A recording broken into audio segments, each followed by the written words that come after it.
Yeah, when it flirts with actually melting something, we all kind of get excited. You know, people start rolling down the windows, put on the short sleeves, and you know, head out to the beach. But Let's go outside anyway. yeah, we've still got snow. You know, a few technical problems maybe setting up tonight. You know, we had a cable that was, you know, our cable that goes back to our main internet hub here is currently under about 8-10 feet of snow. So we kind of pile it up, and that's just where the cable is. So you never know what to expect. Right. It makes it interesting, at least. Before I get going, I'm going to tell you about this before we get too far. You know, we are having we got a little sweepstakes going on for a battery charger. It's not just any battery charger. This is an Optima 1200 digital battery charger. If you've seen one of these are like awesome. If you've ever tried to recharge a dead Optima battery, They don't. just about impossible to do with a normal battery charger. But with the Optima battery charger, this thing will actually, you know, bring the dead back to life, you know, and it's not just Optima batteries. If you've got any AGM, and that's absorbed glass mat, any of the high-tech, no-maintenance batteries are what they call AGM batteries. And this, that Optima battery charger is designed so it will you know, if you tell it it's an AGM battery, it will charge that battery like an AGM battery, and actually, where a lot of, you know, the old school ones, you know, the old school ones where you can start like, you know, a couple of semi trucks with it and everything else. This has the built-in kind of brain where it like analyzes the battery, and not only can it charge, it'll condition the battery so it'll actually like discharge it and charge it a little bit, so it gets like all the electrons firing in there, and as well as maintain them. So it's like, it's a maintainer, it's a conditioner, and a battery charger, and it works great on both the AGM high-tech batteries like the Optima in the absorbed glass mat, as well as just a regular old flooded lead cell battery. It works great for those too. As well as lawnmower, motorcycles. You know, if you got an RV that sits all winter, maybe you want to hook that thing on there, or your classic car, you can put it on there and keep a charge on it. So, you know, go to the, and we'll have Katie put up the web address. It's, because if I just say it, nobody's going to get it. But if you got to enter by February 19th, and we are going to give one of these away, so go ahead, get out there and enter. You know, I know you're going to be real excited by this battery charger. I know I'd want one, and I don't have one of these. Well, maybe I'm eligible then. You might be eligible. I am not eligible, but you're going to have no better odds than anybody else watching. Hey, there you go. I need one. You need one? I need a battery. Well, there you go. All right, guys, Q&A tonight. You know, if you have any questions, you know, enter them down in the field below. You know, we also get a number of questions in via email before, you know, usually before the event, we get a few questions in, and we've saved some of these for you guys. And the first one came in from a fellow member. He says, I just purchased a 67 Camaro. It's a nice car. And it has non-working stock air conditioner. So it's got it's a AC Camaro, 67 Camaro. That's kind of rare in itself. I don't know if it was converted to R134. He says 134 means 134A. Is there any way I can check if it uses R12 or 134A? I don't know if there's actually a test to actually find out what the gas is in there. I don't think so. But the charging ports are different. Ports are different. Between 134A and R12, but they do sell adapters to connect your 134A right. to an R12 port.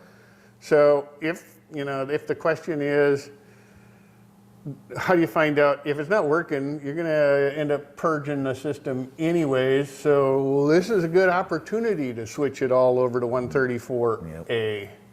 So just assume you're going to have the system flushed out or purged. and assume you're going to convert the system over to 134A, which is a lot cheaper than buying R12, and you can still legally buy 134A, where R12 is kind of a black market kind of thing. What do you got to do to switch it over? Your R12 compressor will work just fine with 134A. You do need to drain out all the R12 oil that's in it.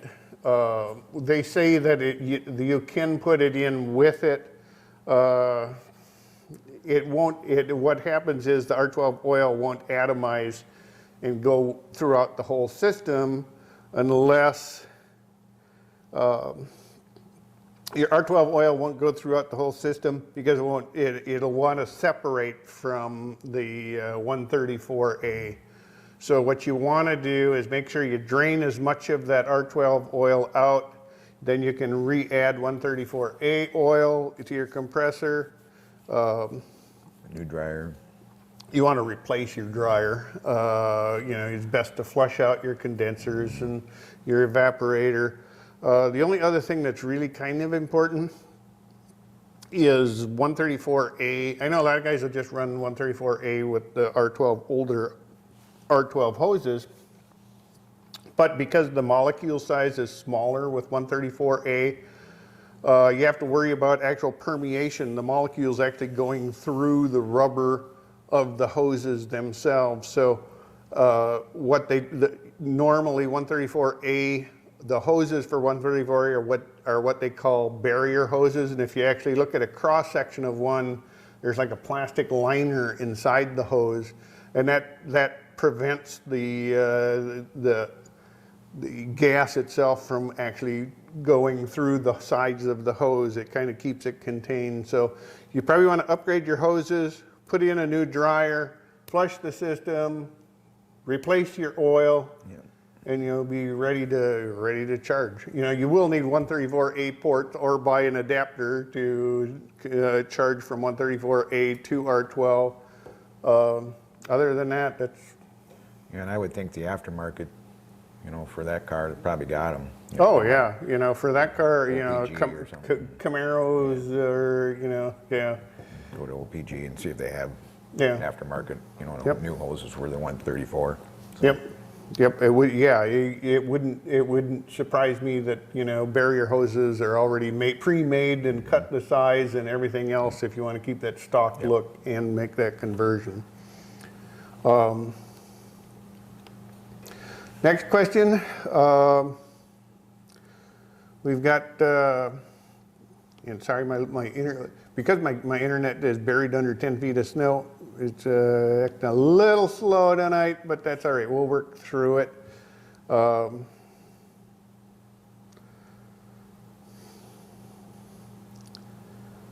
Let's see. Have a gentleman with a 1988 Land Cruiser. He's knee deep in the restoration of an '88 Land Cruiser. I know it's not exactly a classic car. Well, it's getting there pretty quick, And but she's family, so there's apparently a history with this Land Cruiser. We're already way over budget, and we'll need about $8,000 to finish it up. I work overseas a lot, and I don't have time to enjoy it as I would like to. As much time as I would like. I'm conflicted about the whole project and whether, and if I'm beyond the whole project, that I'm beyond my set budget. Technically, I might be able to sell it for what I have into it. I started out wanting a Sunday driver or something I could share with my future family. But now I'm worried it will turn into something I'm afraid to drive. As soon as the new wears off, you won't be afraid to drive it anymore. No. But let's see. And that defeats the purpose for me. Any suggestions on how to get out of the budget blues? When I started out building my first car, I think it took me 9 years. Not because I'm that slow at restoring cars. It's just early on, it was like I had all the time in the world, but I had no money to do anything. Yeah. And then I was also raising a family and had demands on, a lot of demands on your time. So yeah, I had projects that, you know, I always say, it's not a, you know, it's a hobby. It's not a race. You're not trying to see how quickly you can restore a car. Enjoy the trip, you know. And if you look at the way SUV prices have been lately, the Grand Wagoneers Yeah. and K5 Blazers and even some of the old FJ Toyotas, you know, a lot of, you know, it wouldn't surprise me that you know, 88 Land Cruiser, you Well, know, the values have come up jumps quite up in considerably, value yeah. because, you know, it's the kind of thing where, you know, if somebody would have told me 15 years ago that a Bronco. Jeep Grand Wagoneer would be selling for $35,000 at Barrett Jackson, I would say you're insane. Yeah. So it's the kind of thing where, yeah, maybe you're dumping a little more money into it than you want right now. But on the other hand, you know, there's no rush to get it done. Go ahead. The parts are probably cheaper if you buy them now to restore it than they would be, you know, 10 years, 15 years from now when suddenly they get popular and everybody's trying to buy up parts for them. So it's easy, you know, the big thing is if you are going to give your project a pause, you know, I used to, you know, when I was working on cars, I'd take months off sometimes. I take, you know, heck, I took a year off on a project one. Don't get burnt out on it. Yeah, don't get burnt out on it. You know, just make sure that if you aren't going to work on it for a while, that, you know, you put it, you know, you make sure that you're going to preserve it so that it's not getting rained on and all that stuff. So you need to have some kind of cover. Just throwing a tarp over it out in the yard is probably not the best solution either. So you got to protect it, you know, you got to make sure you protect it, and, you know, the work that you have done on it, you know, you've sent a couple of pics, you've got it in paint, so, you know, you've already got some money and time invested into it, so make sure going forward that work doesn't just go away. Exactly. Okay, I have another member who is asking, do they make replacement speedometer cables for a Trino? Yeah, it helps if I know the year, but he comments his broke, he needs to replace it. I would think a lot of Ford aftermarket. You know, yeah, the Speedo cables are a common thing to break, and, you know, I know when we got this in, I did a quick look on even Rock Auto, and They actually sell. they had it, you know, you could go to Rock Auto and get yourself, you know, I typed in, you know, a few different years, 67, 70, 73, some of the more popular years, I guess, and Probably all the same. and I came up with multiple choices for speedometer was. cables, whether, you know, apparently there's different lengths depending on what transmission you had, whether if it was a manual or an automatic, and so are they out there? Yeah, usually wear parts like that, things like, you know, speedometer cables are easily available because they fit so many applications. Let's see. We got a gentleman asking, how do I install rear axle bumpers? And those would be those little rubber snubbers where your axle comes up and it doesn't bam into your frame. If you've ever had a car where those are missing, There's a reason they're missing. there's a reason you want those there. You know, it will send some shock waves through your body when your rear axle hits just the bare frame. You know, my 35 Chev, when I first set that up, I had too light of a spring in the back and I had no axle stubbers. So, you know, the first time I took it out with a couple people in the back, we hit a big pothole and bam, I thought we just, like, you know, the end of the world had came. So you really want to make sure you have those axle snubbers in place. How do you install them? You know, if it's a street rod or a custom, you know, if it's original, then you know, look for the originals to put back in there. If it's a street rod application, you know, what I did is I just, you know, located the spot where the axle would contact the frame, and then I drilled, and I bought the axle stubbers that had a threaded bolt on the end. So once I found that spot where it would hit the frame, I drilled the bottom of the frame rail, threaded it in, also put a nut on top. So I had not only the thread, it was locked in place with another nut on top, so it was locked in place. Haven't had any issues with them. Actually, if you go to sites like JEGS and Summit and car sites, they'll have a wide variety in different heights and sizes of axle stubbers, so you don't really need to you know, settle on one. You can find one that will fit your car pretty darn close. Okay, I have another member who, you know, the approximate average cost to change the rear end from 315 to 373 gears on a 99 Corvette. We're getting one of newer cars at the time. You know, change out rear axle gears, you know, well, a set of gears is going to usually cost you, you know, anywhere from 150 to 300 bucks. Yeah, usually. depending on what you want, how heavy duty you need. Yeah, and then to actually to pay somebody to change them out, I'm assuming that's what you're referencing. If you've never done it, pay somebody to do it. You'll need a lot of gauges and stuff that you know, unless you're serious about learning how to use them, you're not going to do so many of them in your lifetime to justify the expense of buying all the equipment to set up a rear end. But doesn't sound like he's going to that steep a gear where he'd have to change the carrier. Yeah, no, it sounds like he could use the same carrier. You might want to even, you know, if it might be that kind of thing where a gear is available To a certain. just in a salvage kind of thing where because on that car the carrier is independent.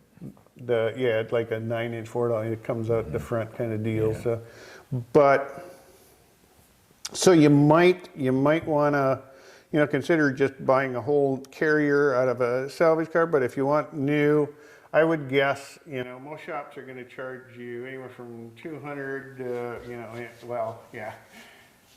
Whenever I start saying what most, you know, labor can go all over the place, and I would guess that if you paid $250 for a set of gears, you could find a shop to put them in for another $250, but odds are it's going to be somewhere between $250 and $500. So you're going to be out the door for somewhere between $500 to $750.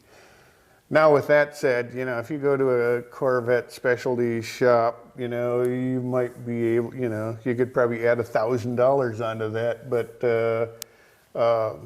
do you need to be there? I don't know. I would think not. Just depending on how much horsepower you're going to be pushing to it. Yeah, that's true. You know, you run into those cases where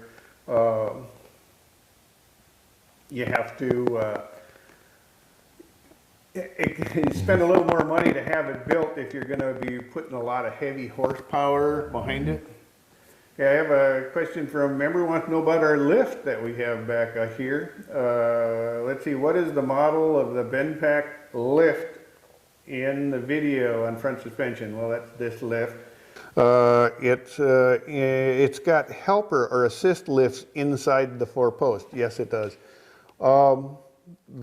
This particular model is a Benpack. It's nothing fancy, just a Benpack HD9,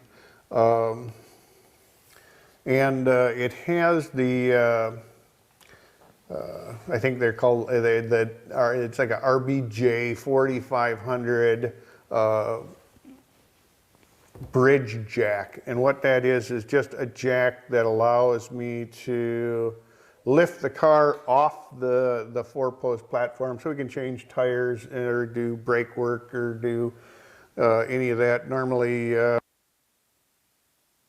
in this shop we don't have the floors to support a good two-post lift. Not to say you can't add a two-post lift. Normally you have to end up boring concrete pads then to actually support the lift. But rather than do a lot of concrete work in this shop, we chose to just put in a 4-post lift, and that way we can that way we can utilize the 4-post lift. Also has the jack, so we can. And we have 2 sets of the bridge jacks on there, so we can actually lift the front and the back off the ground at the same time. Works out good for some things, sometimes they're in the way when we're under there. They do take up amount of space in there. And they're another thing you can clobber your head on while you're like working underneath there. Or if you have a really low Chevelle. Yeah, if you've got a really low 68 Chevelle, then they're just high enough that we have to put some boards underneath Ross's car when we drive it up on there, just so we have enough clearance. But it works great. But it works great. It does the job. We've got no complaints there.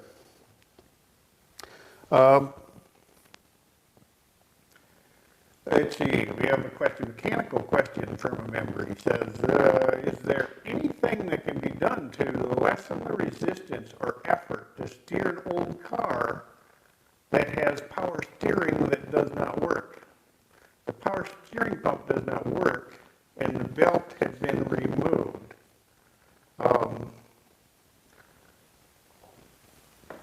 So it sounds like you want to be able to drive the car without power steering. The gear ratio is different on a power steering car than it is on a manual steer car. And so, yeah, if you've ever driven a power steering car where the power steering pump's failed or anything else, suddenly it's like all Armstrong steering and you're... It's a lot easier if you're rolling. Yeah, it's easier. Once you get rolling. But if you're, yeah. So, my first thing would be, if you want to make it easier steering without power steering, is to change out the gearbox and go to a manual gearbox, because your gear ratio is going to be much more friendly. Yep.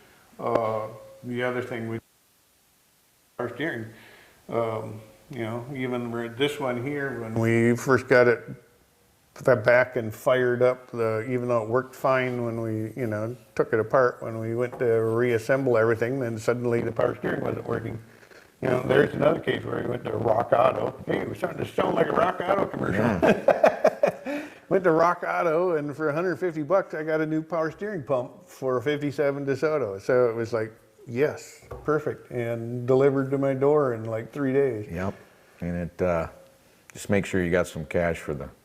Yeah, the deposit, the rebuilt cord charge. The rebuilt pump was only $150, but they charged me $500 cord.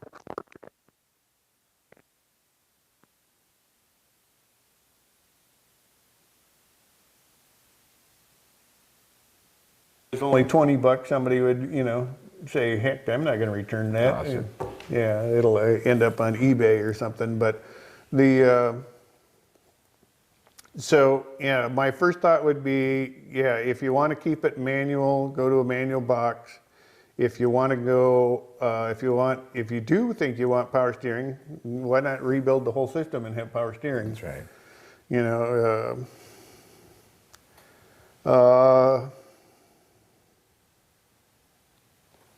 Let's see.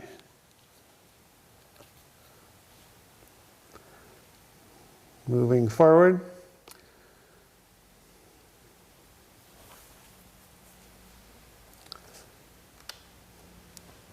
Into the crown.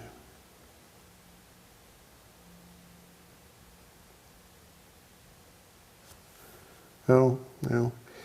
This was a guy commenting on the, we have the dustless blasting video up on the site right now. No. And apparently he had a question about,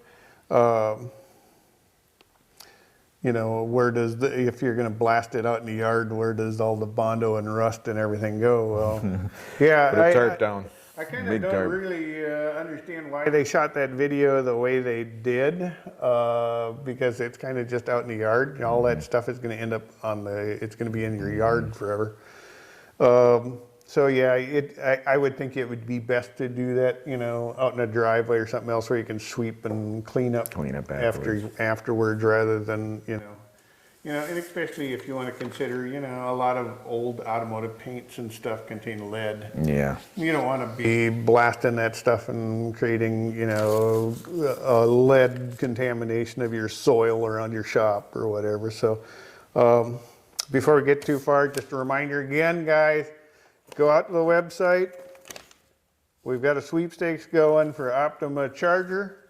I know I'm sounding like a broken record, but this is a really great charger, and I think you guys are going to love this thing. You know I want one. I have their smaller charger, and I have it over in the other shop on the 35 Chevy right now, and it sits on there all winter long, and it charges, maintains, conditions my battery, and I know in the spring I'll be able to just fire it right up.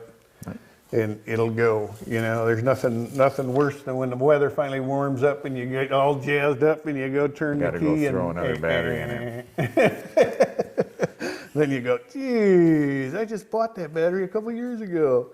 So yeah, it's a good idea. Change the battery out, and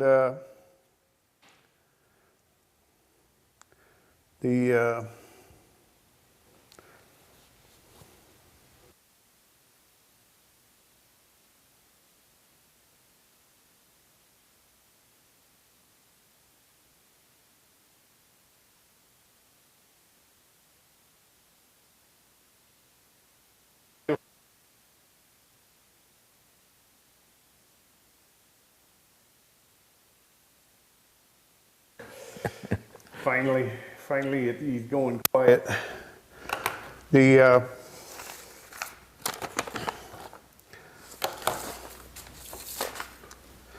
Okay, moving forward, you know, I get a request on this. Actually, we've got a few places on the website where we talk about doing upholstery stuff where I'm using 1/8 inch ABS panels, and I know we used it on the door panels in the 57 here. We use it. I use it in a lot of places. I use ABS instead of that cardboard, mainly because I can do everything with the ABS that I can do with the cardboard, and I never have to worry about it ripping out. If you ever had like a door panel where you go to pull the clips out and you know suddenly the cardboard tears, and now you're like trying to figure out how to tape the cardboard back together so you can actually get your door, or you know they get wet over time. Even you get the moisture resistant panel board, a lot of times over the years, you know, suddenly that stuff starts wobbling and it gets kind of spongy, and you take the door panel off, and now suddenly none of the clips on the bottom edge of your door panel want to attach anymore. So then you get the guys that go out there with the Phillips head screws and they run those all the way across. And, so I prefer the ABS. Where do I buy it?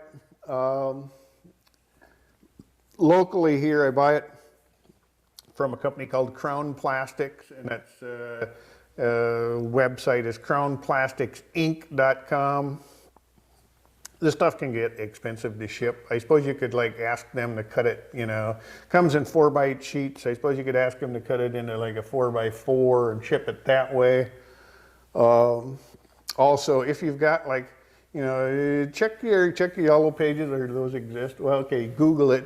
Look for like plastics wholesalers in your area, or plastic suppliers, or you know, also some upholstery shops or upholstery material shops will carry the ABS panel boards.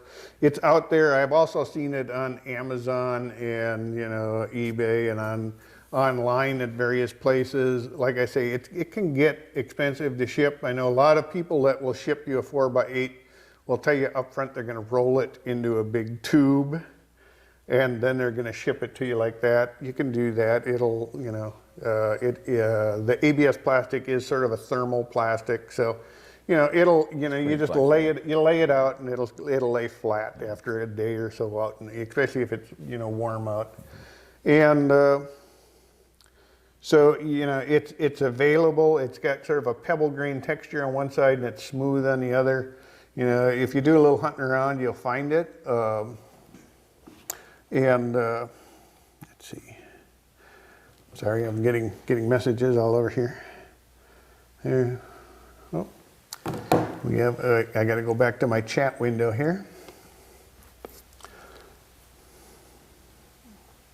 And Katie, if you can hear me, I cannot see, I'm not picking up questions, so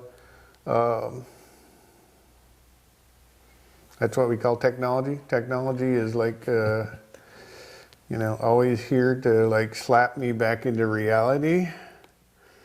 Oh, no. Where did it go? All right. We'll try to get to it again. Apparently my site just went down, or on my computer here. And while I'm trying to bring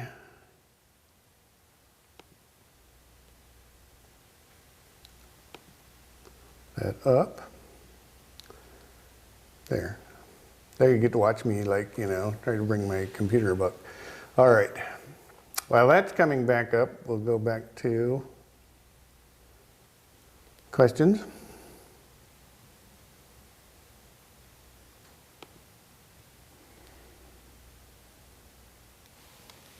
And we're getting real.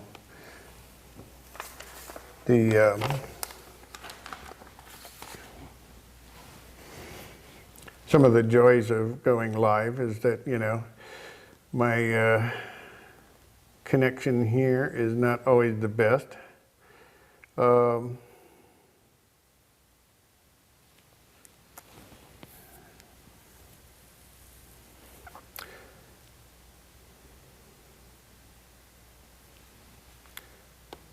And is this up yet?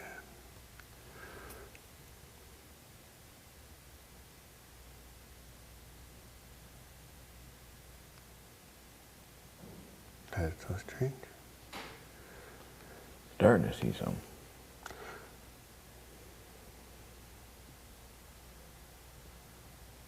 Yeah, I had a question recently from a member about the graphite coating. We talked a little bit about using dry graphite to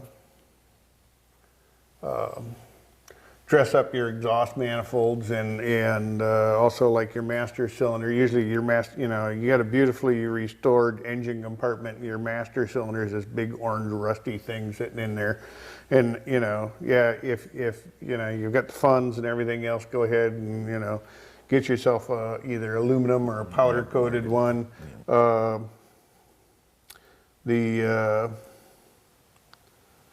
And also, if, you know, or get an aluminum one is always a nice choice too. But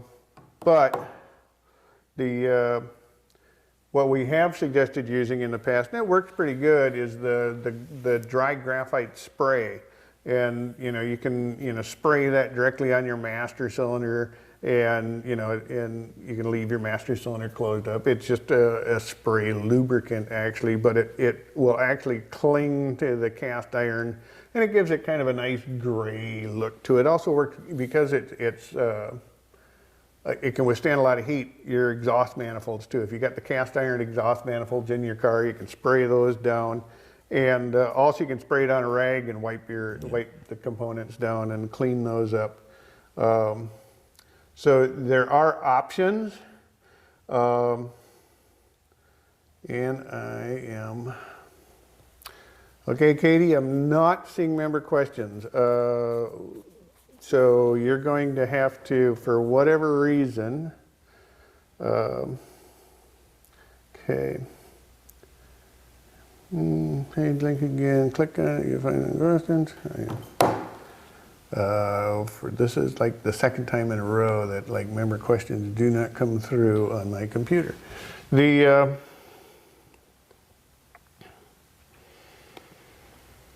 Moving forward,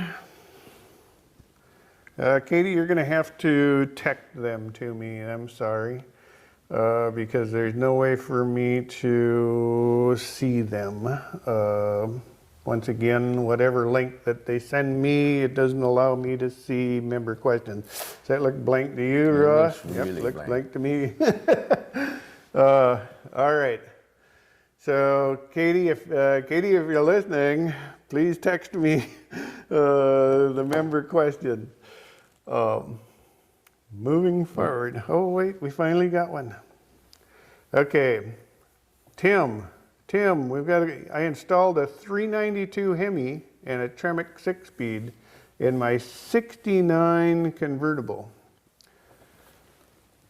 Car shifts well, clutches engage well. However, with the car in neutral and idling, I hear a mild ticking noise. When you push the clutch pedal in, the clicking stops. Mechanical? Is it a mechanical clutch or a hydraulic clutch? Yeah.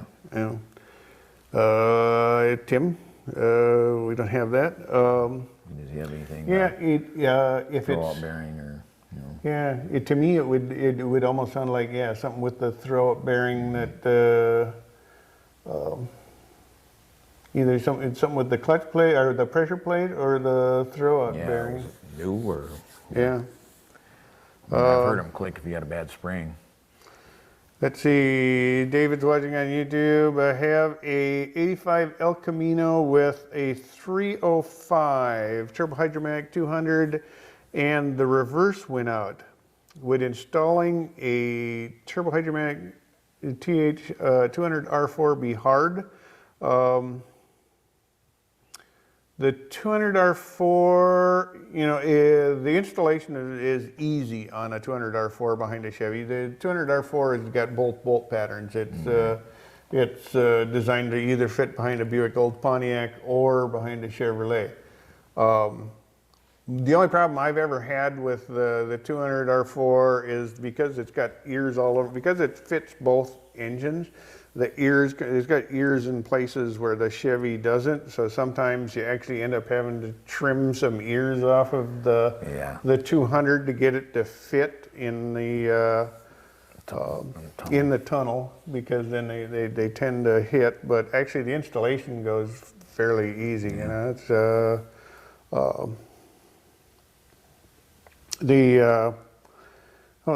you're welcome, Tim.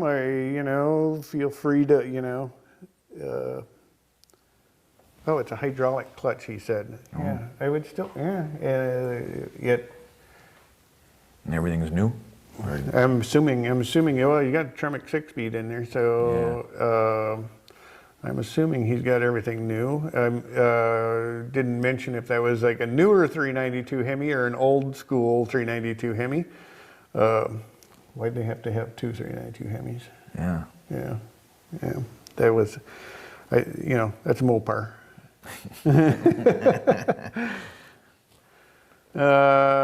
Thank you for sticking through the technology bumps. Yep, appreciate it, guys. Thanks for hanging in there. Let's see.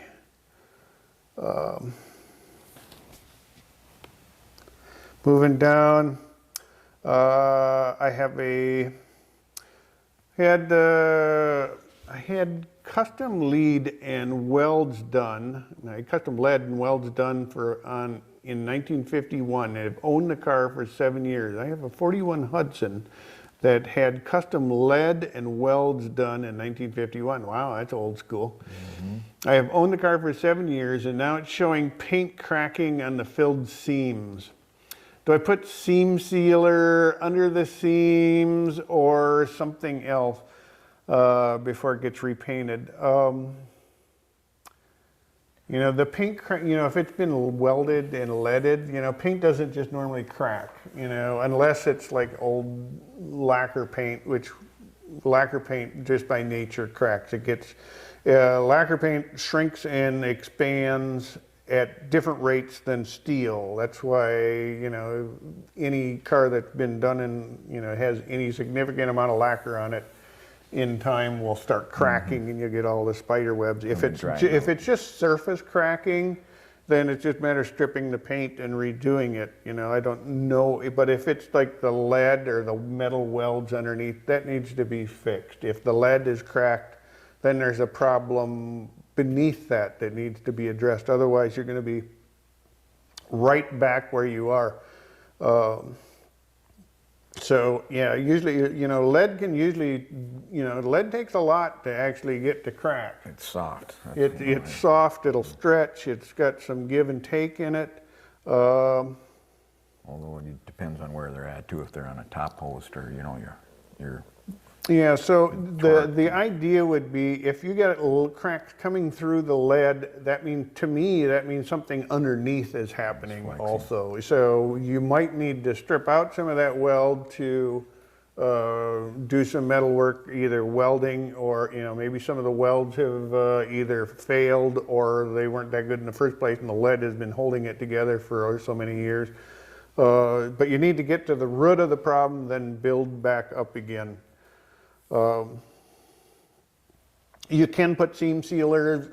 They're not going to fix anything. That's not going to hold your car together. What seam sealers do is prevent moisture from getting in.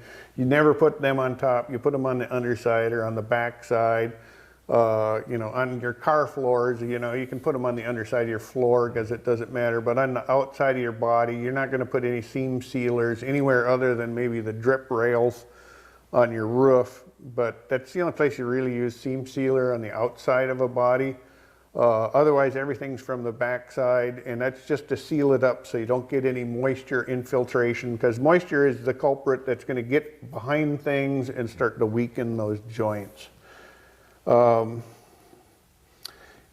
Tim says, I'm going to go back to Tim for just a brief second. He's got a brand new 392, so it must be a newer Hemi. From a 2012. So yeah, that would be a new school Hemi. Yeah. Neat project. So what's the pressure plate? Do you know? Yeah. Well, he's got a hydraulic clutch. Yeah, everything's probably new. The clicking, maybe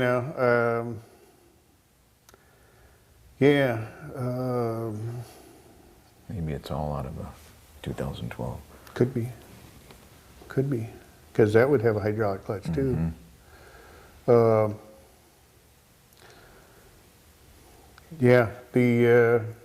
Our thought, Tim, is if your tire is your without actually hearing it, it's hard to imagine what it is. But my thought, if it's just when you put the clutch, when the clutch is in. Isn't that what he said? Is the clutch is... When he pushes on it, it quits. When he pushes on it, it quits. So, even the new school... When it's in neutral, in idling, he hears a mild ticking. When you push the clutch in, it stops. So then that... I would think it has to be part of the input shaft. If it's in neutral, he's also got the transmission is spinning then the too. The input shaft is spinning on the tranny. But if it's right away, as soon as he pushes the pedal, that thing isn't stopped yet. So yeah, that's true. I would say more throw-up bearing. All right, Tim, we're kind of thinking throw-up bearing more than anything else, and I'm sure it's new.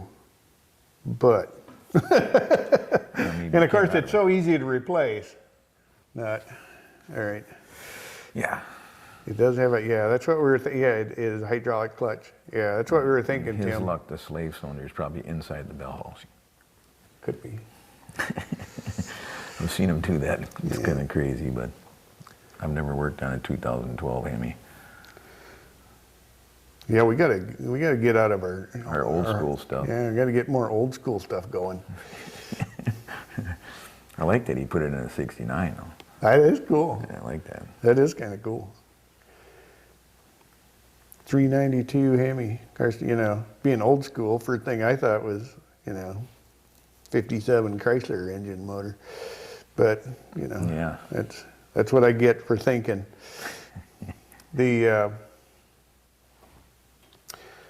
Okay, I have, member writes in,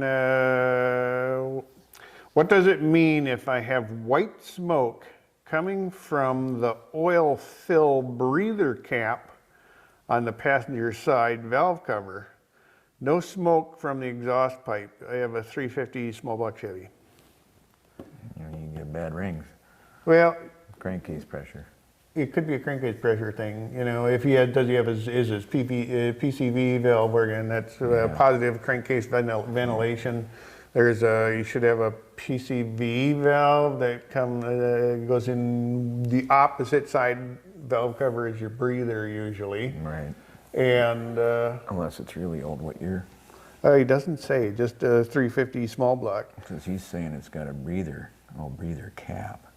It doesn't say breather. But usually there's some way, you know, when they get older, before the crankcase, the PCV valves, then a lot of it was, a lot of your crankcase ventilation came through draft tubes. Yeah. And there's a tube that comes from your engine down below your car, and as the air rushes by, it sucks the gas, it creates a vacuum, and it sucks the gases out of your crankcase. So it's sucking in through your breather, it goes through your engine, and it blows out. And then when you sit at the stop sign, because there's no vacuum created, then it just creates smoke. But so my first, you know, if you're smoking out your breather cap, make sure you're, you know, before you assume like there's something horrible wrong with your engine, make sure if you have a PCV valve, make sure that's working and hooked up, usually hooked to the back of the carburetor base plate. There's usually a port there where it takes the crankcase gases and then burns them back through again. Basically what it is there's, you know, through any compression process, there's some, during the compression, some of the gases get past the rings and they get into the crankcase, and you need to evacuate those, and that's the way the breather process works. So check your PCV valve. If you got an older car that has a draft tube, make sure that's clean and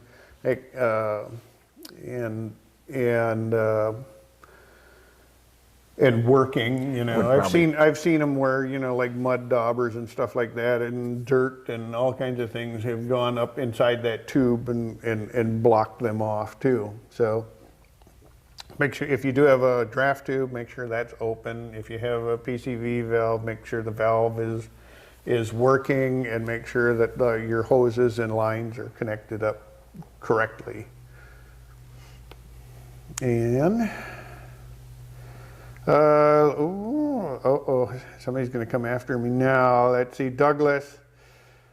Mark, just a quick note to say how much I enjoy your videos. Oh, thanks. Appreciate it. I'm restoring a 71 Jaguar XK E-Type. I had one of those for a few days. That I bought as a pile of parts. That's wow. That's a project. That's a project. Almost ready for the road after 9 years. Yeah, I've been there. I've gotten many great ideas and techniques from you. Thanks for getting through your. Well, that's cool. You know, I'll tell you a quick story about my XKE. Bought it from a guy down in Iowa. It was a coupe. It wasn't a roadster. It was just a coupe. 61 Type 1. Had everything I loved. Bought it, thought it was the coolest car ever. It ran good, had a solid body. The paint was just, it was like a charcoaly gray color. I bought the car not with the intention that I had an overwhelming passion to have one. I just thought I could make a little money with it because it was like a really good deal. But you know, I heard the car run, you know, I bought the car. Had a friend that hauled me down there to get it. I got in the car. You know, it had half a tank of gas in it. But so I got a ways, and I got, you know, just across the Minnesota border, and I pull into a little town gas station and thinking I'm the coolest guy ever, and I go to try to get out of this car, and because the 61 side rails came up really far, had really narrow doors, and had this really gigantic steering wheel, I tried for like 5 minutes to try to figure out how to get out of the car to go fill it up. So finally, after a few minutes, I just kind of like just rolled on my side and crawled out on my hands. And I thought to myself, this does not look cool. It doesn't look cool. This does not look cool. There's nothing about that looked cool. Eventually, you know, like any car like that, you develop a way to get in and out of it. And you have to. And without not looking totally stupid. But in that moment, in a small town in Minnesota, I'm sure I gave a bunch of people A good a laugh. good laugh. They're probably still talking about it. Isn't it possible to, and thanks Douglas for your comments, appreciate it. Isn't it possible to install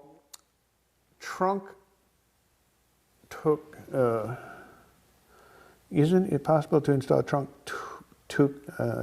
panels on a 61 without having to remove the quarter panel trunk on a 65 Chevelle without having to remove the quarter panel trunk? Took panels. 67 Those side to, you talking inside panels, Yeah. floor pans?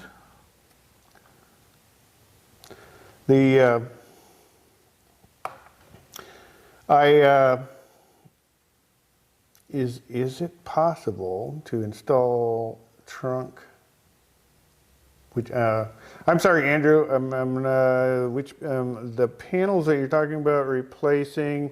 Is it like the inner fender panels without having to remove the quarters? It can be done. Inner fender panels, the drops on both sides, you know, for your trunk wells, those can be removed. Those can be installed with, you know, pretty much anything, you know, even in the full inner. It's a lot more difficult with the full quarter panel on, of course, but you don't have to remove. If your quarter panels are good and in good shape, don't be removing good sheet metal to access something inside. You know, you can get to, you know, you can, there's a number of things you can do to, you know, replace it, even if you choose not to replace the entire, you know, if it's an inner fender panel or, you know, a trunk panel floor, you certainly don't need to replace you don't need to remove anything for like your whole trunk panel, anything like that. You know, even on this car, you know, we did replace a good chunk of the trunk floor. Unfortunately, we couldn't get like a kit or a pre-made panel for it, so we had to make all the panels. But that was just a matter of getting some bead rollers and some, you know, get the right dies and form those up so they look like the factory panels. So, yeah, anything's possible. You know, don't assume you need to. I know if I was working on your 65 Chevelle, I would say don't. You know, if your quarter panels are in good shape, don't cut those apart to get to any inner structure. Go after the inner structure. Is it possible? Yep. 41 Hudson again. Oh, cool. The hood was lowered 4 inches. And stick welds and pop rivets used. And the rear fender seams filled in. In other words, they welded the rear fenders onto the car. This is the point where the paint is cracked. Okay, your rear fenders. Wow. Wow, yeah. Yeah. What would I do? First, the first thing I would do is, Gotta be some movement. and that's it's not uncommon. Where you're at is not uncommon, so don't feel bad about that, David. A lot of customs that were made in the early 50s, you know, these were built by young men who didn't, you know, they didn't have fancy TIG welders, wire feed welders, and all that. So they, you know, they were using either gas welding or stick welding. Yeah. And it's not uncommon for a lot of these old customs to use a filler. To, you know, but where they just welded the fenders onto the car. And then they filled in the seams with lead. then over time, because they didn't do anything underneath to actually seal up that surface, the fender creates, you've got a gap there. You've got the perfect place for moisture to build in. If you want to fix it right, David, essentially what you're going to have to do is you're going to take the lead out, and you can do that with a propane torch and rag and steel wool, and takes a little bit of time, and there's not a lot, because you're not like you're not grinding on it. You're using heat and steel wool or whatever to remove it. There's less airborne stuff to worry about. You should always, of course, always wear a respirator whenever you're working with lead anyways. But you can get out most of that lead, and if you do need to come back and sand off the last little bit of it, you can do that outside, or you can do it and still wear a respirator. I don't encourage people to grind a lot of lead in their shop, because then you're going to have it all over the place, and it just makes sense. A lot of things, there's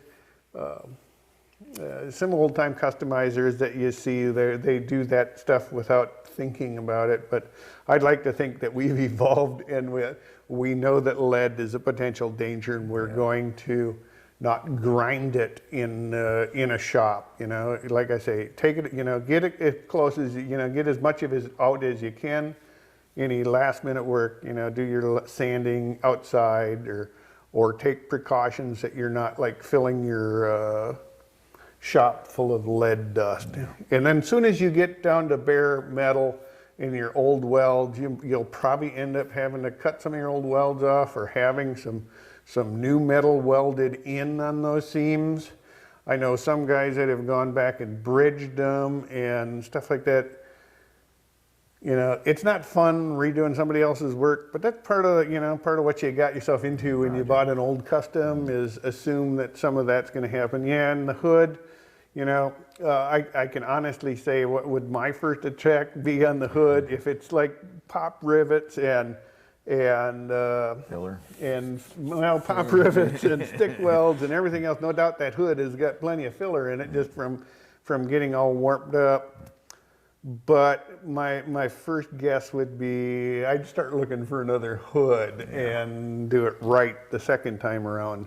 I know you're going to say, hey, you can't find a hood for a 41 Hudson. Yeah, you can. It's not going to be easy, but you can. There's, I know places, there's like Car Crop up Bruce Wervin up in Cavalier, North Dakota. He's got like 600 and some odd cars that are, and he has like Hudson Hornets and all kinds of cars like that, where you just go, wow.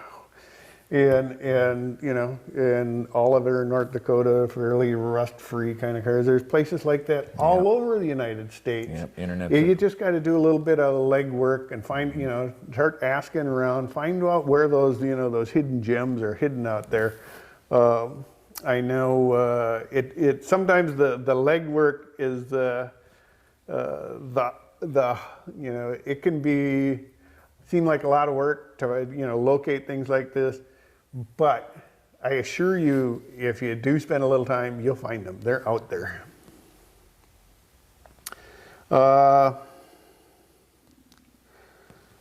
Okay. Yeah, Andrew with the Chevelle, he needs to replace the trunk floor. So yeah, it's the whole trunk floor that he's looking to replace. Yeah, you don't need to replace quarter panels or anything else to replace trunk floor. It's a snap.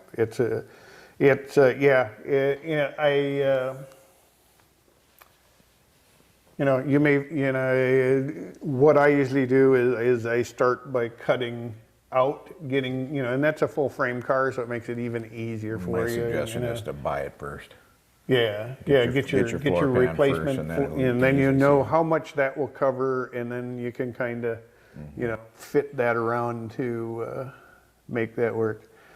Seam sealer on the underside of the roof. Seam sealer on the underside of the roof fender. Seam sealer will help.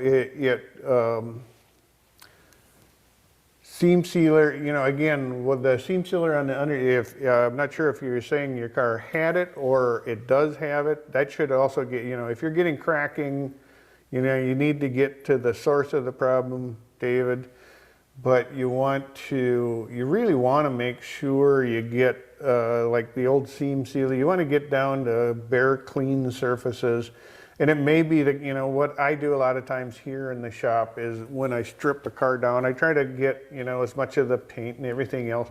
But a lot of times I'll take the whole car and there's classic car media blasters, and there's a guy locally here I use called Blastmasters, and he'll, and I take it in and I tell him, hey, I need this, I don't need the whole car media blasted.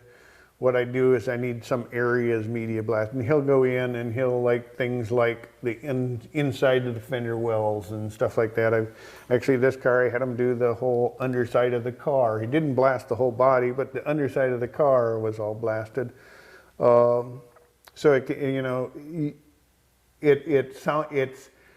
it may sound like you're an expense, but it's really not compared to what it would cost me in materials alone to just sit out here and grind or sand or whatever the underside of my body for just a few $100. I had the whole underside of the body blasted, and when I got it back, it looked like bare steel, and it was.